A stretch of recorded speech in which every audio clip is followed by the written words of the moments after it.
março deste ano, a famosa personagem Mônica, criada por Maurício de Souza, completará 50 anos. A Turma da Mônica esteve presente na infância de boa parte dos brasileiros. E o De Tudo Um Pouco foi conhecer duas histórias especiais de leitores da revista em quadrinhos. Bem, nós estamos com a Raquel, que tem em sua casa cerca de 100 exemplares da Turma da Mônica. Raquel, eu posso dizer que você é uma apaixonada pela Turma da Mônica? Sim, apaixonada pela Turma da Mônica e pelo Maurício de Souza. Agora me fala, quando foi que você foi apresentada a essa paixão? Desde a minha infância, né? A minha mãe é professora também, né? Por isso eu também sou professora. E ela sempre me incentivou, né? A ler, a conhecer personagens diferentes, historinhas, literatura e também histórias em quadrinhos. Sempre elas participaram da minha vida, né? Então foi assim que eu comecei a conhecer a Turma da Mônica. Eu aposto que o pessoal de casa deve estar super curioso para saber o seguinte: quando você era criança, você se identificava com algum personagem do Maurício de Souza, da Turma da Mônica?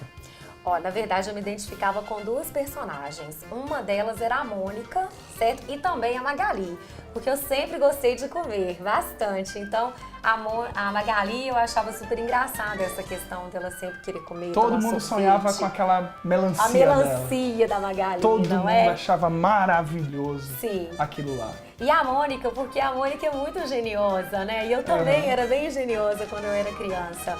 Eu lembro meu pai... Era bem brava, igual a Mônica. Eu era brava. Pegava os meninos lá, Isso. Metia o coelho, né? Qual é o nome do coelho? O coelho, o Sansão. Ah, o Sansão. O Sansão. Eu não tinha um Sansão, mas eu tinha um cachorro que eu chamava de Sansão, né? E o meu pai, quando ia ao supermercado comigo, eu queria sempre produtos da Turma da Mônica, shampoo, hidratante pro corpo, porque eu achava que a Mônica tinha esses produtos de fato, então eu também queria, né?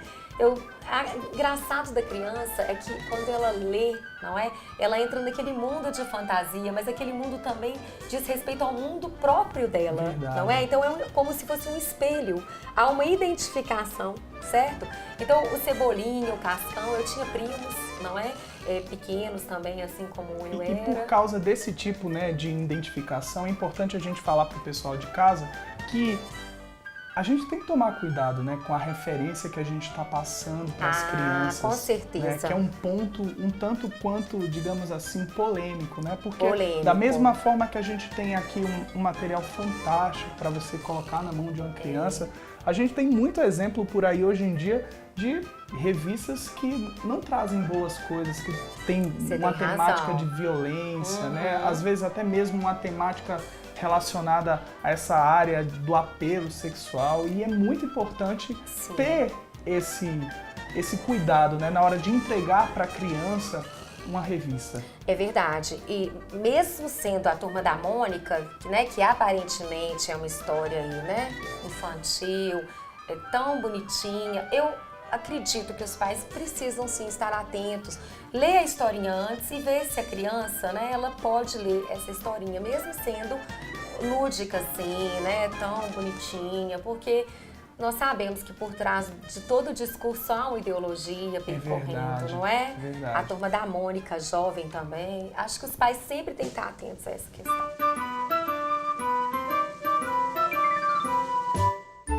Ainda hoje, para você se sente inspirada ao ler uma história em quadrinho?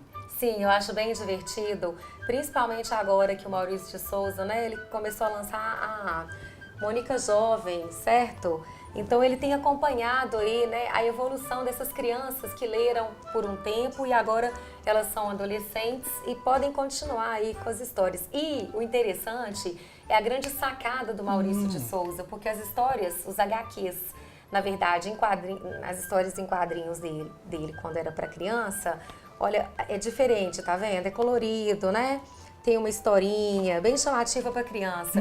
E aqui já é em formato de gibi. De mangá. Tá certo? Legal. Olha que diferente. Já é um formato, digamos assim, mais atual. É mais atual, porque hoje os adolescentes, eles têm se interessado muito pela cultura japonesa de histórias. Então os mangás, eles têm realmente tomado conta aí do pedaço, né?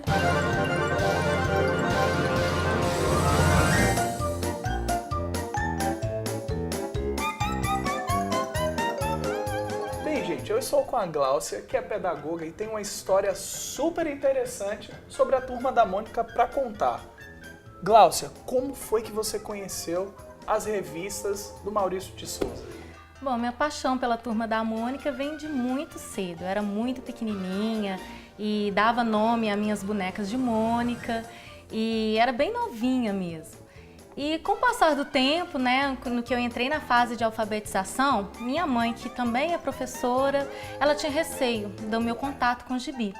Porque ela achava que ia induzir ao erro, não seria um material adequado para leitura, né? Ela tinha um pouco de problema pensando que você ia começar a falar igual a Cebolinha. Ou então escrever errado, alguma coisa assim, né? Ou, então, as pessoas achavam que para ser um bom leitor tinha que ler bons livros. E que o gibi, de repente, ia distrair, ia provocar um leitor assim preguiçoso. Mais tarde eu descobri que esse probleminha que a minha mãe tinha com o gibi da Turma da Mônica não era muito por causa da leitura escrita, não. Era porque eu já tinha personalidade muito forte. Eu era do tipo mandona, briguenta, enfrentava a coleguinha na escola, punha a meninada pra correr. E ter a Mônica como heroína ia ficar um pouco complicado, né? Então ela, né, queria te proteger para que você pudesse não ter a Mônica, enfatizar essa Mônica que já vivia dentro de mim. De você, né? Exatamente. E ainda tinha mais um probleminha. Eu tinha um mau hábito oral. Eu chupava dedo na época, então fiquei com a mordida aberta, com os dentes bem projetados. Minha mãe sempre xingava, vai ficar feia igual a Mônica. E no fundo eu gostava, né? Resolvi esse... Vai ficar dentuça. Isso, aí os coleguinhas chamavam de dentuça. Eu só não tinha coelhada na época, né? Mas batia nos coleguinhas também, corria atrás e não xingava. Não tinha um coelho, mas arrumava qualquer coisa que via na frente. Né? Cresci mais um pouco e...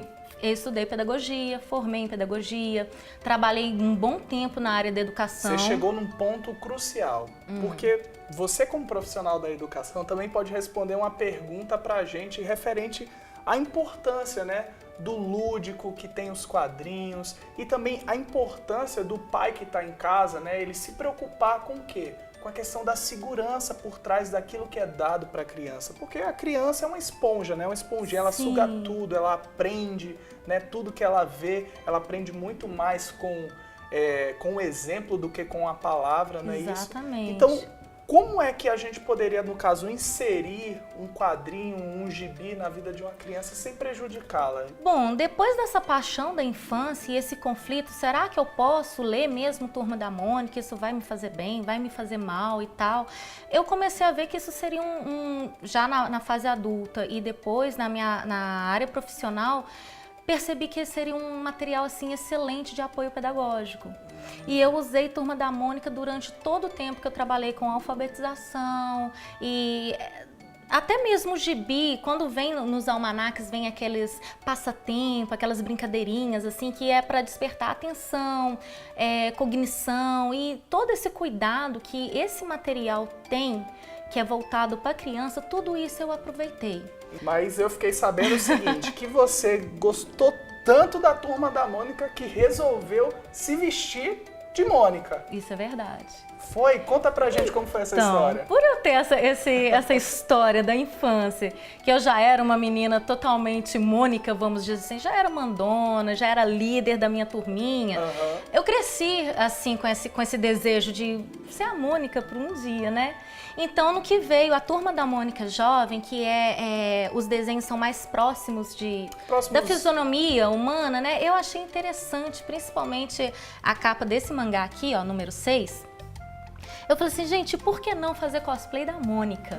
Eu já estava fazendo cosplay de tantos outros personagens de filme, desenhos japoneses. Explicando pro pessoal de casa, o cosplay, na verdade, é você se vestir, né, de algum personagem, né? Alguém que gosta muito do personagem, vai lá, a pessoa se veste a caráter e tem o seu dia do personagem. Isso, eu costumo falar que o cosplay é um teatro de competição.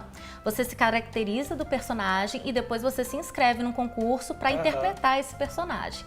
né? Então, por 1 minuto, você tem que fazer jus àquilo que você está vestido ali, né? É uma competição. Por 1 minuto você é quem você admira. Exatamente. E aí foi a vez da Mônica. Fiz o cosplay da Mônica, inspirada na capa do mangá, porque você não pode pegar alguma coisa aleatória, o cosplay tem que ser fidedigno ao personagem.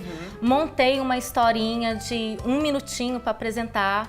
Depois chamei algumas amigas para fazer uma apresentação em grupo um pouquinho maior, né? E tipo, matou a vontade. Fiz a Mônica, comprei o meu coelhinho, eu também tenho um Sansão, não dou coelhada em ninguém. Bem, o nosso papo foi maravilhoso, eu espero que você aí de casa tenha gostado também.